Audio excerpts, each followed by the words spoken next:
1972 was a year when rock stretched in every direction. From thunderous riffs that shook stadiums to gentle ballads that spoke straight to the soul, it was music that reflected rebellion, reflection, and reinvention all at once. The world was changing, and so were the sounds spinning on turntables. These songs weren't just records, they were markers of time, soundtracks to freedom rides, late-night confessions, and cultural revolutions. Half a century later, their echoes are still unmistakable. So let's rewind to the year of leather jackets, long hair, and fearless experimentation, and count down 10 unforgettable rock songs from 1972. Number 10, Listen to the Music by the Doobie Brothers. In a year defined by unrest, Listen to the Music felt like an open invitation to breathe. Released in 1972 as the Doobie Brothers' breakthrough single, it captured the optimism of the West Coast sound. Written by Tom Johnston, the song wasn't crafted as a hit machine. It was simply an expression of joy, rooted in the idea that if the world would just sit down and listen together, harmony might be possible. Produced by Ted Templeman and featured on the album Toulouse Street, the track layered breezy guitar strums, warm harmonies, and a rhythmic groove that made it impossible not to move. It climbed to number 11 on the US charts, marking the band's first big step into the mainstream. But beyond the charts, Listen to the Music became a philosophy. A song that carried the feeling of sunshine after rain, reminding listeners that sometimes the answer really is as simple as turning up the volume and letting the melody guide you. Number 9, Hold Your Head Up by Argent Strength. That's what Hold Your Head Up delivered in 1972. Formed from the ashes of the Zombies, keyboardist Rod Argent led his new band into ambitious territory, progressive rock with a soulful edge. Written by Argent and Chris White, the track anchored their third album, All Together Now, and became their defining hit.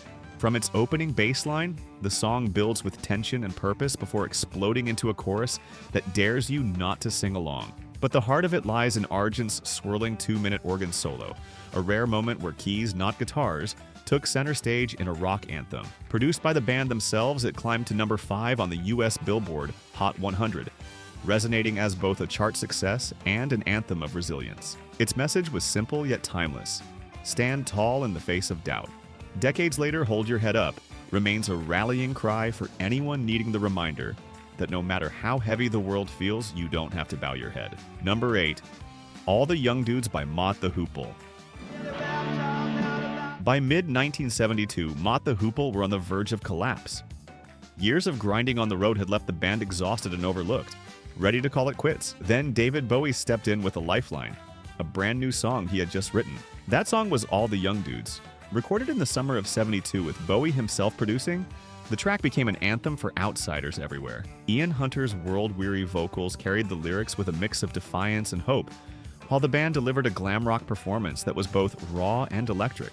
The song opened with a ringing guitar riff, almost like a call to gather, and built into a soaring chorus that made its message impossible to ignore. Lyrically, it name-dropped T-Rex in the glitter scene, but beneath the glam shine was something deeper: loneliness, rebellion, and the longing to be seen.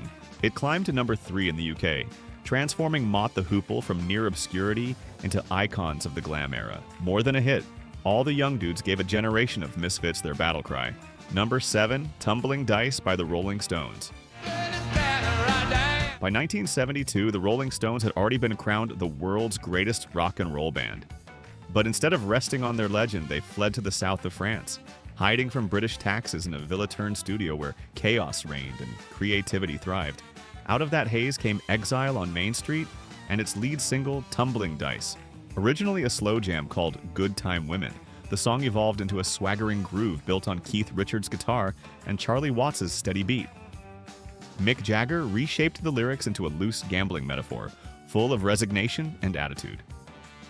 Gospel-inspired backing vocals gave it a ragged beauty, while the layered guitars and basement-born mix gave it a sound that felt lived in and real. Released in April 1972, Tumbling Dice peaked at number 7 in the UK and 16 in the US. But its power wasn't in chart numbers, it was in how it captured the Stones' untouchable cool. Imperfect, unpolished, but alive. To this day, when the opening chords hit, you can feel the grit, the sweat, and the sense that no one could roll the dice quite like the Stones. Number 6, Heart of Gold by Neil Young. Sometimes simplicity carries the most weight. In early 1972, Neil Young was nursing a bad back that made playing his electric guitar painful. Forced to sit down with an acoustic, he turned his limitations into opportunity. channeling quiet reflection into one of his most enduring songs, Heart of Gold. Recorded in Nashville during the Harvest Sessions, Young was joined by James Taylor and Linda Ronstadt, whose harmonies gave the track a warmth that cut straight to the bone. The arrangement was unadorned, acoustic strums, gentle rhythm, a plaintive harmonica, but within that sparseness was an honesty that felt universal. When Young sings, "I've been a miner for a heart of gold," it isn't delivered as performance, but as confession. That sincerity resonated. Released in February 1972, the song soared to #1 on the US Billboard Hot 100, his only single to reach the top spot, and became the defining moment of Harvest, which itself went on to become the year's best-selling album. Number 5, School's Out by Alice Cooper. Few songs capture raw teenage rebellion like Alice Cooper's School's Out. Released in the summer of 1972, it bottled the thrill of freedom into 3 glorious minutes. The idea came when Cooper was asked what the greatest 3 minutes of life were. His answer?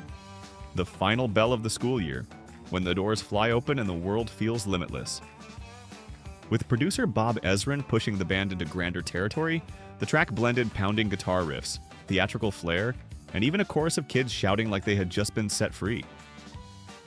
That chorus wasn't staged. Cooper invited an actual New York school class into the studio to shout their lungs out. The result was a song that didn't just chart, it roared. It hit #1. One in the UK, broke into the US top 10, and became Alice Cooper's breakthrough moment.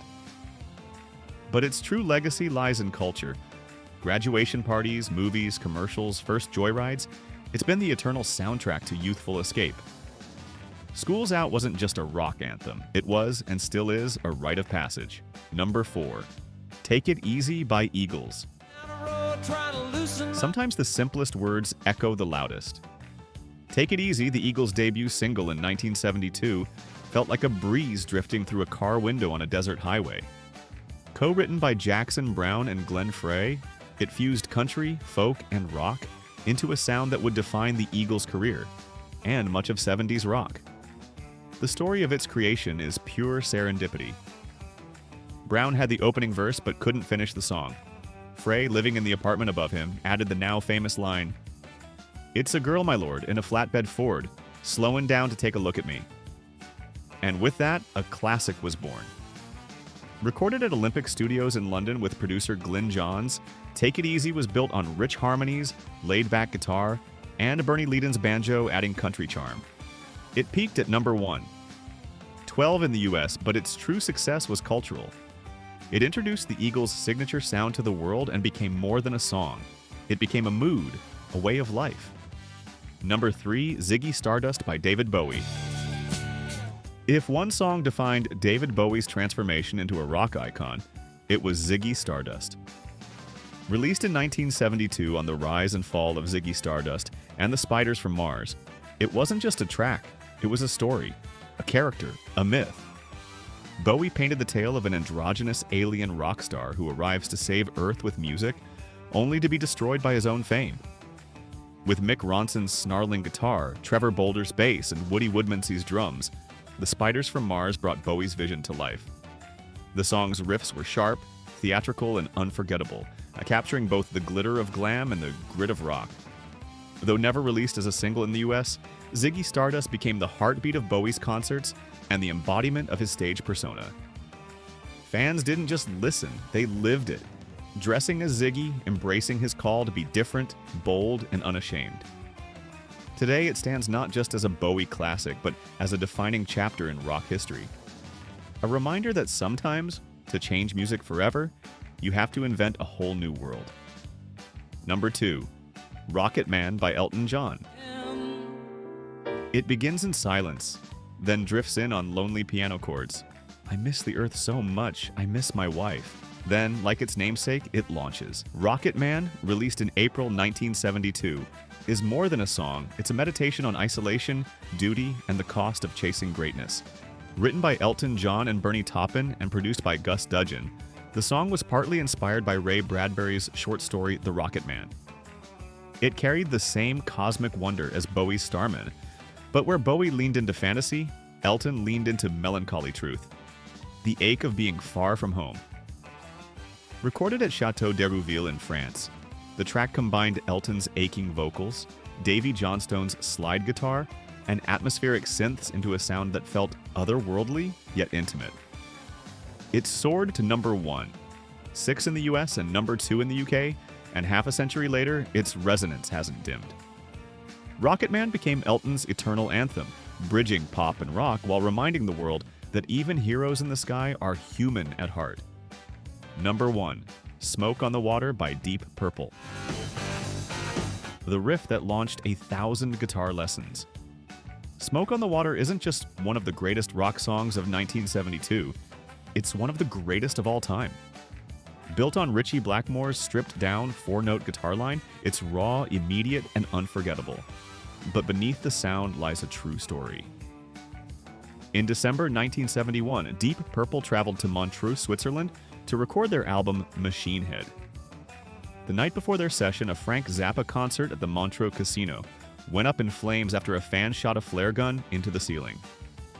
Watching the inferno from across Lake Geneva, bassist Roger Glover coined the phrase that would become the title, "Smoke on the Water."